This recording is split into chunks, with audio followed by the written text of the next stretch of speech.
الاسلام حضرت مفتی محمد تقی صاحب مدظ اللہ علیہ فرماتے ہیں، جرمنی سے ایک صاحب کا میرے پاس ایک خط آیا جو پاکستانی تھے، جا کر جرمنی میں مقیم ہو گئے تھے۔ میں پاکستان سے روزگار کی تلاش میں جرمنی آ گیا۔ اس وقت نہ کوئی دین کا خیال تھا، نہ کوئی فکر تھی، نہ نماز، نہ روزہ، نہ کچھ، بس پیٹ پالنے کی خاطر پاکستان چھوڑ کر جرمنی چلا گیا۔ جرمنی میں جا کر مقیم ہو گیا۔ وہاں رہتے رہتے میرے ایک لڑکی کے ساتھ تعلقات ہو گئے۔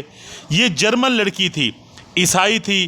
ہوتے ہوتے تعلقات ایسے بڑھے کہ میں نے اس سے شادی کر لی۔ بے فکری سے وقت گزارتا رہا، بچے بھی ہو گئے۔ جب میرا بچہ بڑا ہوا، پڑھنے لکھنے کے لائق ہوا، تو میں نے دیکھا میری بیوی جو عیسائی ہے وہ میرے بچے کو عیسائی مذہب کی تعلیم دے رہی ہے۔ اس وقت اچانک میرے اندر کا مسلمان بیدار ہوا۔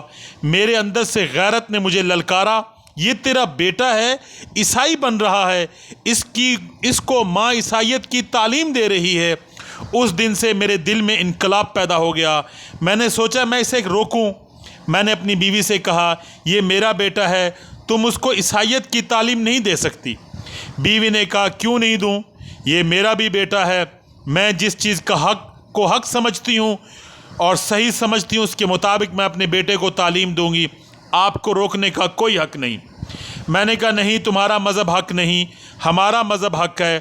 اس نے کہا، کیوں حق ہے بتاؤ۔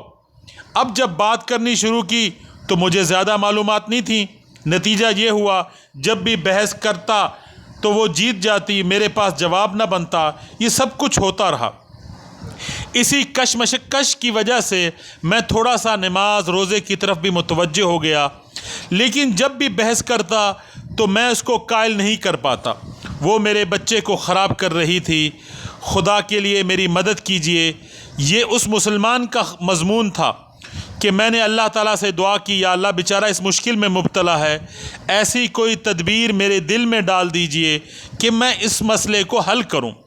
میں نے ان کو خط میں لکھا کہ اس سے آپ خود تو بحث کرنا چھوڑ دو، بحث سے کوئی فائدہ نہیں ہوگا، بالخصوص جب آپ کو دین کا کچھ پتہ نہیں۔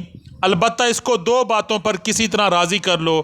ایک یہ کہ میں کتاب بیچ رہا ہوں جو میری لکھی ہوئی ہے، اردو میں ہے عیسائیت کیا ہے، انگریزی میں واٹ از کرسچینٹی کے نام سے چھپی ہوئی ہے، اس کا مطالعہ کرے۔ دوسری بات یہ ہے، اس سے کہو تم بھی اللہ پر ایمان رکھتی ہو، میں بھی اللہ پر ایمان رکھتا ہوں۔ تم روز رات کو بیٹھ کر یہ دعا کیا کرو، یا اللہ اگر عیسائی مذہب برحق ہے تو عیسائی مذہب پہ قائم رہوں، اگر دین اسلام برحق ہے تو اس کی سچائی میرے دل میں ڈال دیجئے، اس کی حقانیت کا مجھے قائل کر دیجئے۔ یا اللہ یہ دعا کیا کرو اس کو، اور اس کو آمادہ کر لو۔ تھوڑے دنوں بعد جرمنی سے اس کا خط آیا کہ وہ راضی ہو گئی ہے، آپ کی کتاب کا مطالعہ کر رہی ہے، ساتھ میں وہ رات کے وقت یہ دعا بھی کرتی ہے، لیکن ابھی تک کوئی فرق نہیں آیا، جیسی تھی ویسی ہے، اسلام کی طرف کوئی میلان پیدا نہیں ہوا۔ میں نے خط دوبارہ لکھا، گھبراؤ نہیں، اس سے کہو یہ کام کرتی رہے، چھوڑے نہیں۔ میں نے بھی اللہ تعالیٰ سے دعا کی، یا اللہ تو دل میں ڈال دیجئے، وہ برابر دعا کرتی رہی۔ تیسرا جو خط آیا اس میں اس نے لکھا، مولانا آپ نے اللہ تعالیٰ کو دلیل سے پہچانا ہوگا، میں نے اللہ تعالیٰ کو آنکھوں سے دیکھ لیا۔ اس نے یہ لکھا تھا، یہ کل کا واقعہ ہے، وہ لڑکی کسی یونیورسٹی کے اندر کوئی امتحان دے رہی تھی، تو اس امتحان کی وجہ سے یونیورسٹی اس کو جانا تھا، میں بھی اس کو ساتھ گیا ہوا تھا۔ ہم نے یونیورسٹی کا کام کیا، وہاں سے واپس آ رہے تھے، وہ گاڑی ڈرائیو کر رہی تھی۔ گاڑی ڈرائیو کرتے کرتے اس نے اچانک گاڑی بائیں طرف کنارے کھڑی کر کے روک دی، گاڑی کے اسٹیئرنگ کی طرف منہ ڈال دیا، رونے لگی۔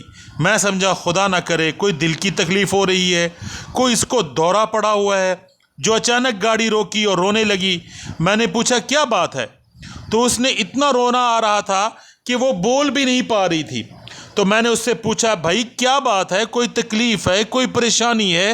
تو اس نے روتے روتے مشکل سے یہ جملہ ادا کیا، مجھے تکلیف نہیں، بس مجھے کسی جگہ لے جا کر مسلمان کر لو، مجھے اپنے کانوں پر یقین نہیں آ رہا۔ یہ وہی عورت ہے جو مجھ سے بحث کیا کرتی تھی، آج یہ کہہ رہی ہے مجھے لے جا کر مسلمان کر لو۔ میں نے فوراً گاڑی سنبھالی، خود ڈرائیو کر کے جو قریب ترین اسلامک سینٹر تھا وہاں اس کو لے گیا، اس کو کلمہ پڑھا دیا، دین کی باتیں سمجھائیں، وہ مسلمان ہو گئی۔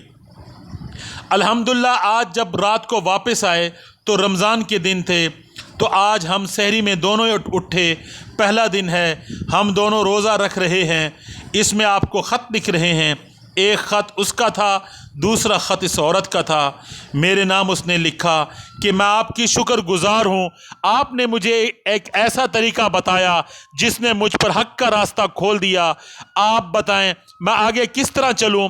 تو آپ دیکھیں کہ اللہ تبارک و تعالیٰ سے کوئی چیز مانگی جائے، خاص طور سے اگر ہدایت مانگی جائے، اگر دین پر عمل مانگا جائے، اللہ تعالیٰ کی رضا کے مطابق زندگی مانگی جائے، تو وہ ضرور عطا فرماتے ہیں۔